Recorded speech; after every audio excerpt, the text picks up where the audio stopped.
Hallelujah. सबको जय मसीह की, जय मसीह की, सभी लोगों को जय मसीह की। हालेलुया हालेलुया हालेलुया हालेलुया। प्रभु की महिमा करेंगे, आराधना करेंगे।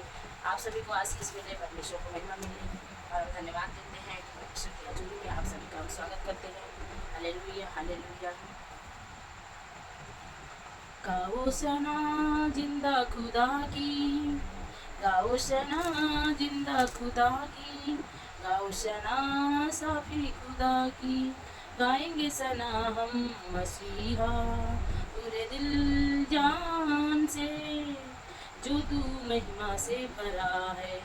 आसमानी खुदा, आसमानी खुदा, गाएंगे सना हम मसीहा के पूरे दिल जाने से। चश्मे बहा तू अपनी सिपा के, हे मेरे बादशाह, हे मेरे बादशाह, तेरे रूह से भर के गाएंगे महिमा तेरी खुदा। गाओ सना जिंदा खुदा की, गाओ सना जिंदा खुदा की, गाओ सना जिंदा खुदा की, गाओ सना जिंदा खुदा की।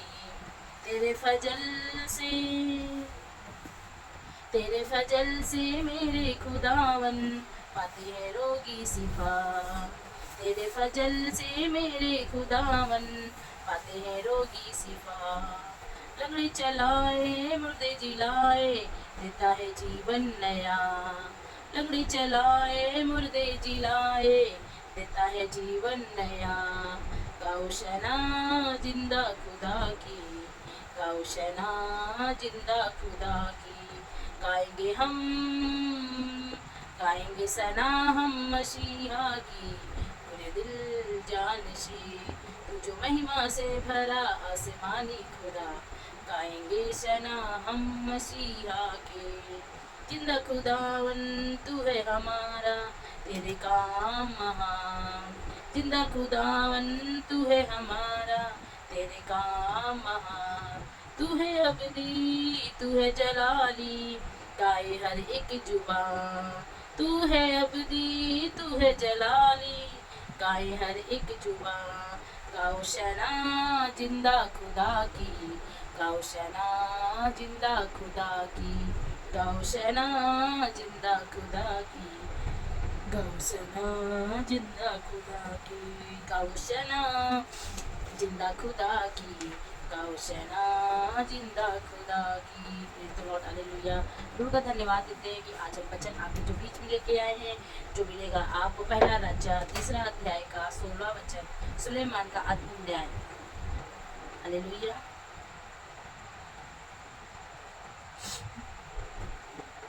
सुलेमान का अद्भुत न्याय। हालेलुया।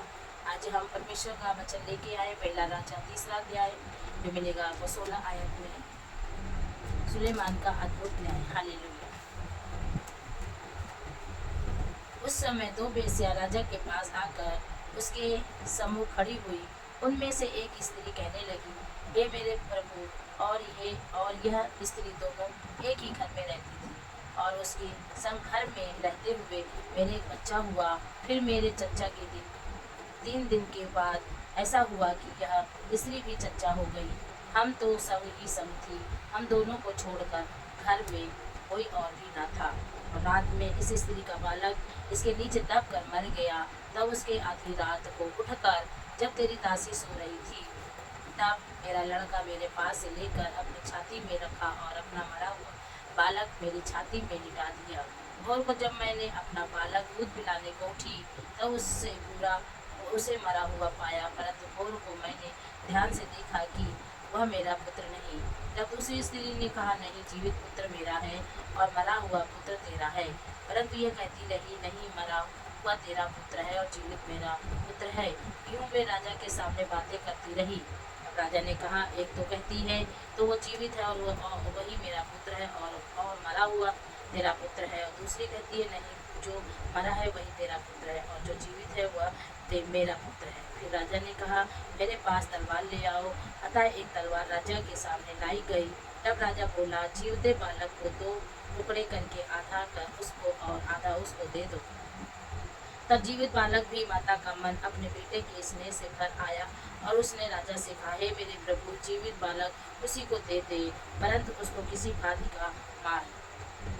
दूसरी स्त्री ने कहा, यह ना तो मेरा और ना तेरा, वह दो टुकड़े किए जाए। तब राजा ने कहा, पहली को जीवित बालक को तो किसी भांति उसको ना मारो, क्योंकि उसकी माता वही है। जो न्याय राजा ने चुकाया था उसका समाचार समस्त इजराइल को मिला, और उसने राजा का भय माना, क्योंकि उन्होंने यह देखा कि उसके मन में न्याय करने के लिए परमेश्वर की बुद्धि है। हालेलुया। प्रभु का हम धन्यवाद देते हैं। वचन में ये लिखा है कि एक दो स्त्रियां होती हैं और एक बेटा होता है। जिसमें दो स्त्री होती है जिसका एक बेटा, दोनों स्त्री एक ही घर में रहती हैं और दोनों को बेटा होता है। और फिर 2-3 दिन के बाद में उनका बेटा एक का मर जाता है और दूसरे का जीवित रहता है। तो जिसका मर जाता है वो बच्चा उसको, जिसका जीवित रहता है उसका उठा लाती है और अपना बच्चा उसको छाती के पास में सुला देती है। फिर इसके बाद में जब सुबह होती है तो वो देखती है, दूध पिलाने के लिए जब उसको उठती है, देखती है कि ये तो मेरा पुत्र नहीं है। फिर इसके बाद में जब वो देखती है तो कहती है, ये तो मेरा पुत्र नहीं है, मेरा पुत्र ये है, ये तेरा मरा हुआ है।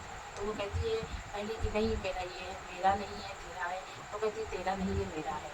ऐसे वो लोग लड़ती झगड़ती रहती है। फिर इसके बाद में राजा सुलेमान के पास जाती है न्याय मांगने के लिए, अपना न्याय मांगने के लिए। जब राजा सुलेमान के पास जाती है अपना न्याय मांगने के लिए, तो स्त्री बालक को लेके जाती है। तब जब बालक को लेकर जाती है तो राजा के सामने दोनों अपनी बातों को कहती है कि हे राजा, मैं दोनों स्त्री एक ही घर में रहती हूँ और हम दोनों के बच्चा हुआ था। फिर इसके बाद में इसका बच्चा मर गया और इसने मेरे बच्चे को ले लिया और अपने बच्चे को मेरे पास रख दिया। तो वो कहती है, नहीं राजा, इसका बच्चा मरा हुआ था, मेरा जीवित था, इसने ले लिया। तो दोनों ऐसे में झगड़ा करती हैं। तो राजा कहता, अच्छा ठीक है, कोई बात नहीं। इसके बाद में राजा एक तलवार को मंगाता है, अपने सैनिकों से कहता, जाओ एक बड़ी तलवार लेकर आओ।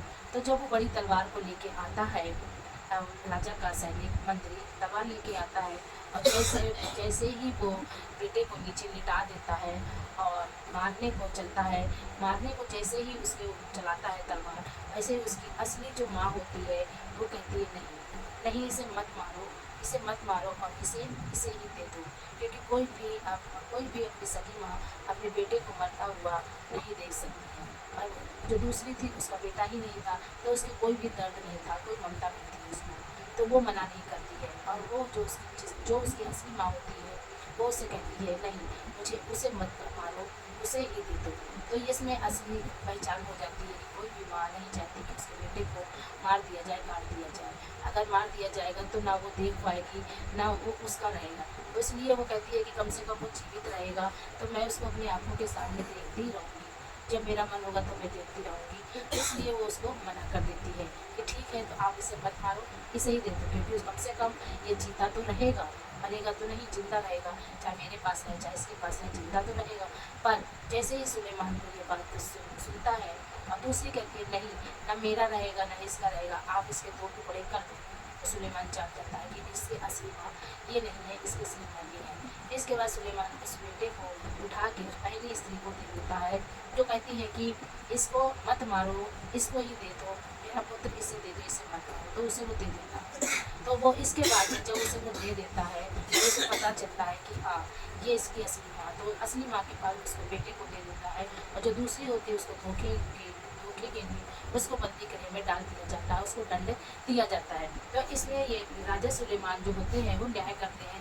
ऐसा न्याय को सुनकर इजराइल के सभी लोग अचंभित हो जाते हैं कि इसने ऐसा न्याय इतनी जल्दी कैसे कर दिया। तो सब तक पूरा उसकी यश, उसका प्रताप चारों तरफ फैल जाता है कि बहुत ही अच्छा राजा है, बहुत जल्दी न्याय का काम करता है, बहुत जल्दी न्याय करता है। तो ये कहाँ से बुद्धि मिलती है? ये परमेश्वर की ओर से मिलती है। तो सब लोग कहते हैं ये सुलेमान की बुद्धि परमेश्वर की निधि है और परमेश्वर अद्भुत बुद्धि को देने वाला, ईश्वरी बुद्धि को देने वाला है। तो इसलिए जब आप बुद्धिमान होंगे, आपके पास बुद्धि होगी, तो आप अच्छे कामों को करने पाएंगे, अच्छी बातों को करने पाएंगे, समझने पाएंगे कि क्या सही है और क्या गलत है, क्या भला है क्या बुरा है। और बुद्धि जब आएगी जब आप मांगेंगे परमेश्वर से, क्योंकि याकूब के 1:5 में लिखा है कि जिसके पास बुद्धि नहीं है, बुद्धि मांगे वो उल्लंघना नहीं करता, वो उदारता से देता है।